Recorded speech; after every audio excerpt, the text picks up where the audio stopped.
ابو الولید نے بیان کیا، کہا کہ ہم سے شعبہ نے بیان کیا۔ دوسری سند اور مجھ سے سلیمان بن حرب نے بیان کیا، انہوں نے کہا کہ ہم سے شعبہ نے بیان کیا، ان سے ابو اسحاق عمرو بن عبداللہ نے، ان سے اسود بن یزید نے، انہوں نے بتلایا کہ میں نے حضرت عائشہ صدیقہ رضی اللہ عنہا سے پوچھا کہ نبی کریم صلی اللہ علیہ وسلم رات میں نماز کیوں کر پڑھتے تھے؟ آپ نے بتلایا کہ شروع رات میں سو رہتے اور آخر رات میں بیدار ہو کر تہجد کی نماز پڑھتے، اس کے بعد بستر پر آ جاتے اور جب مؤذن اذان دیتا تو جلدی سے اٹھ بیٹھتے، اگر غسل کی ضرورت ہوتی تو غسل کرتے ورنہ وضو کر کے باہر تشریف لے جاتے۔ صحیح بخاری حدیث نمبر 1146۔ سعید بن ابو سعید مقبری نے خبر دی، انہیں ابو سلمہ بن عبد الرحمن نے خبر دی کہ ام المومنین حضرت عائشہ صدیقہ رضی اللہ عنہا سے انہوں نے پوچھا کہ نبی صلی اللہ علیہ وسلم رمضان میں رات کو کتنی رکعتیں پڑھتے تھے؟ آپ نے جواب دیا کہ رسول اللہ صلی اللہ علیہ وسلم رات میں 11 رکعتوں سے زیادہ نہیں پڑھتے تھے، خواہ رمضان کا مہینہ ہوتا کہ یا کوئی اور۔ پہلے آپ 4 رکعت پڑھتے، ان کی خوبی اور لمبائی کا کیا پوچھنا، پھر آپ صلی اللہ علیہ وسلم 4 رکعت اور پڑھتے، ان کی خوبی اور لمبائی کا کیا پوچھنا، پھر 3 رکعتیں پڑھتے۔ عائشہ رضی اللہ عنہا نے فرمایا کہ میں نے عرض کیا یا رسول اللہ، آپ وتر پڑھنے سے پہلے ہی سو جاتے ہیں؟ اس پر آپ صلی اللہ علیہ وسلم نے فرمایا کہ عائشہ، میری آنکھیں سوتی ہیں لیکن میرا دل نہیں سوتا۔ صحیح بخاری حدیث نمبر 1147۔ یحییٰ بن سعید قطان نے بیان کیا اور انہوں نے کہا کہ ہم سے ہشام بن عروہ نے بیان کیا کہ مجھے میرے باپ عروہ نے خبر دی کہ حضرت عائشہ رضی اللہ تعالی عنہا نے بتلایا کہ میں نے نبی کریم صلی اللہ علیہ وسلم کو رات کی کسی نماز میں بیٹھ کر قرآن پڑھتے نہیں دیکھا، جہاں تک کہ آپ صلی اللہ علیہ وسلم بوڑھے ہو گئے تو بیٹھ کر قرآن پڑھتے تھے، لیکن جب 30-40 آیتیں رہ جاتی تو کھڑے ہو جاتے، پھر ان کو پڑھ کر رکوع کرتے تھے۔ صحیح بخاری حدیث نمبر 1148۔ ابو زرعہ نے بیان کیا اور ان سے حضرت ابو ہریرہ رضی اللہ عنہ نے کہ نبی کریم صلی اللہ علیہ وسلم نے حضرت بلال رضی اللہ عنہ سے فجر کے وقت پوچھا کہ اے بلال، مجھے اپنا سب سے زیادہ امید والا نیک کام بتاؤ جسے تم نے اسلام لانے کے بعد کیا ہے، کیونکہ میں نے جنت میں اپنے آگے تمہارے جوتوں کی چاپ سنی ہے۔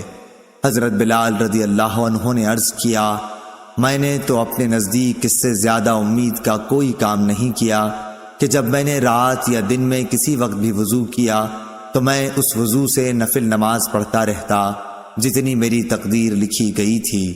صحیح بخاری حدیث نمبر 1149۔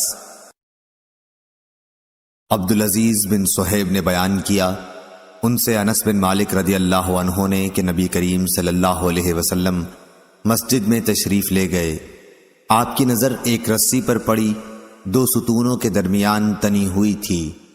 دریافت فرمایا کہ یہ رسی کیسی ہے؟ لوگوں نے عرض کی کہ یہ حضرت زینب رضی اللہ عنہا نے باندھی ہے، جب وہ نماز میں کھڑی کھڑی تھک جاتی ہیں تو اس سے لٹکی رہتی ہیں۔ نبی کریم صلی اللہ علیہ وسلم نے فرمایا کہ نہیں، یہ رسی نہیں ہونی چاہیے، اسے کھول ڈالو۔ تم میں ہر شخص کو چاہیے جب تک دل لگے نماز پڑھے، تھک جائے تو بیٹھ جائے۔ صحیح بخاری حدیث نمبر 1150۔ عبداللہ بن مسلمہ قابنی نے بیان کیا، ان سے مالک رحمۃ اللہ علیہ نے، ان سے ہشام بن عروہ نے، ان سے ان کے والد نے اور ان سے حضرت عائشہ رضی اللہ عنہا نے فرمایا کہ میرے پاس بنو اسد کی ایک عورت بیٹھی تھی۔ نبی کریم صلی اللہ علیہ وسلم تشریف لائے تو ان کے متعلق پوچھا کہ یہ کون ہیں؟ میں نے کہا کہ یہ فلاں خاتون ہیں جو رات بھر نہیں سوتی۔ ان کی نماز کا آپ کے سامنے ذکر کیا گیا، لیکن آپ صلی اللہ علیہ وسلم نے فرمایا کہ بس تمہیں صرف اتنا ہی عمل کرنا چاہیے جتنے کی تم میں طاقت ہو، کیونکہ اللہ تعالیٰ تو ثواب دینے سے تھکتا ہی نہیں، تم ہی عمل کرتے کرتے تھک جاؤ گے۔ صحیح بخاری حدیث نمبر 1151۔ عباس بن حسین نے بیان کیا، کہا کہ ہم سے مبشر بن اسماعیل حلبی نے اوزائی سے بیان کیا۔ دوسری سند اور مجھ سے محمد بن مقاتل ابو الحسن نے بیان کیا، کہا کہ ہمیں عبداللہ بن مبارک نے خبر دی، انہیں امام اوزائی نے خبر دی۔ کہا کہ مجھ سے یحییٰ بن ابی کثیر نے بیان کیا، کہا کہ مجھ سے ابو سلمہ بن عبد الرحمن نے بیان کیا، کہا کہ مجھ سے عبداللہ بن عمرو بن عاص رضی اللہ عنہ نے بیان کیا، کہا کہ رسول اللہ صلی اللہ علیہ وسلم نے فرمایا، اے عبداللہ، فلاں کی طرح نہ ہو جانا، وہ رات میں عبادت کیا کرتا تھا پھر چھوڑ دی۔ اور حشام بن عمار نے کہا کہ ہم سے عبد الحمید بن ابو العشرین نے بیان کیا، ان سے امام اوزائی نے بیان کیا، کہا کہ مجھ سے یحییٰ نے بیان کیا، ان سے عمر بن حکم بن صوبان نے بیان کیا، کہا کہ مجھ سے ابو سلمہ بن عبد الرحمن نے اسی طرح پھر یہی حدیث بیان کی۔ ابن ابی العشرین کی طرح عمرو بن ابی سلمہ نے بھی اس کو امام اوزائی سے روایت کیا۔ صحیح بخاری حدیث نمبر 1152۔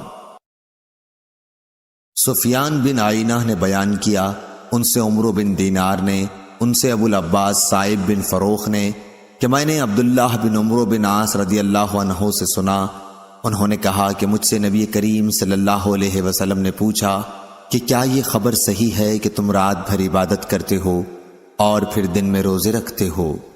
میں نے کہا کہ ہاں حضور، میں ایسا ہی کرتا ہوں۔ آپ صلی اللہ علیہ وسلم نے فرمایا کہ لیکن اگر تم ایسا کرو گے تو تمہاری آنکھیں بیداری کی وجہ سے بیٹھ جائیں گی اور تیری جان ناتواں ہو جائے گی۔ یہ جان لو کہ تم پر تمہارے نفس کا بھی حق ہے اور بیوی بچوں کا بھی، اس لیے کبھی روزہ بھی رکھو اور کبھی بلا روزے کے بھی رہو، عبادت بھی کرو اور سو بھی۔ صحیح بخاری حدیث نمبر 1153۔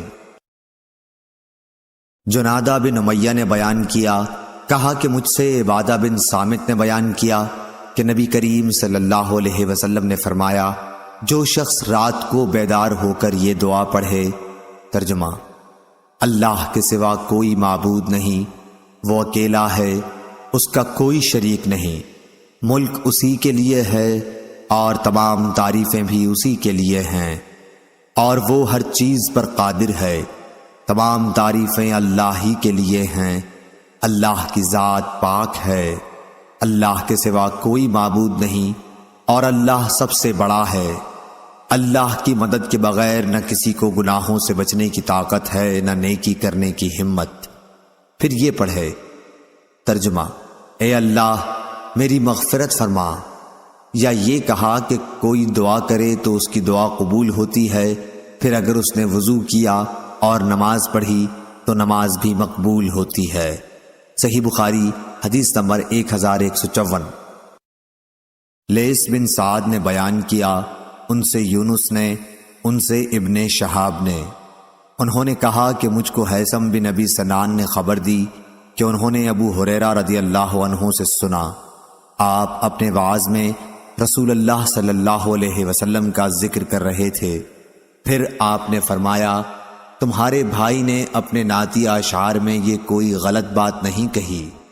آپ کی مراد عبداللہ بن رواحہ رضی اللہ عنہ اور ان کے اشعار سے تھی، جن کا ترجمہ یہ ہے، ہم میں اللہ کے رسول موجود ہیں جو اس کی کتاب اس وقت ہمیں سناتے ہیں جب فجر طلوع ہوتی ہے، ہم تو اندھے تھے، آپ صلی اللہ علیہ وسلم نے ہمیں گمراہی سے نکال کر صحیح راستہ دکھایا، ان کی باتیں اس قدر یقینی ہیں جو ہمارے دلوں کے اندر جا کر بیٹھ جاتی ہیں، اور جو کچھ آپ صلی اللہ علیہ وسلم نے فرمایا وہ ضرور واقع ہوگا۔ آپ صلی اللہ علیہ وسلم رات بستر سے اپنے کو الگ کر کے گزارتے ہیں، جبکہ مشرکوں سے ان کے بستر بوجھل ہو رہے ہوتے ہیں۔ یونس کی طرح اس حدیث کو عقیل نے بھی ظاہری سے روایت کیا، اور زبیدی نے یوں کہا، سعید بن مسیب اور عراج سے انہوں نے حضرت ابو ہریرہ رضی اللہ عنہ سے۔ صحیح بخاری حدیث نمبر 1155۔